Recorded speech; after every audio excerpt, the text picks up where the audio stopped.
जैसा कि एक मरतबा हज़रत सैयदना अबू बकर सिद्दीक़ रज़ी अल्लाह ताला अन्हु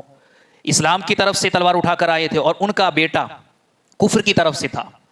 तो उस वक्त हज़रत सैयदना अबू बकर सिद्दीक़ रज़ी अल्लाह ताला अन्हु की गर्दन पर उनके बेटे की तलवार आ गई थी, मगर उसने बाप समझ करके छोड़ दिया। मगर ये बात जब उनका बेटा भी इस्लाम ले आया और दाखिल इस्लाम हो गया, तब बात होते होते निकली और कहा कि मेरे वालिद बुजुर्गवार, एक मरतबा ऐसा हुआ था कि आप इस्लाम की तरफ से जंग करने के लिए आए थे, मैं कुफ्र की तरफ से आया था और मेरी तलवार आपकी गर्दन तक आ गई थी, मगर मैंने आपको अपना बाप समझकर छोड़ दिया था। उस वक्त हज़रत सैयदना अबू बकर सिद्दीक़ ने कहा था, बेटा वो तेरा कुफ्र था जो तुझे रोक गया। अगर मामला उल्टा होता, तलवार मेरी होती, गर्दन तेरी होती, तो मैं तुझे अपना बेटा समझकर छोड़ नहीं देता, बल्कि दुश्मन इस्लाम समझकर तेरी गर्दन उड़ा देता।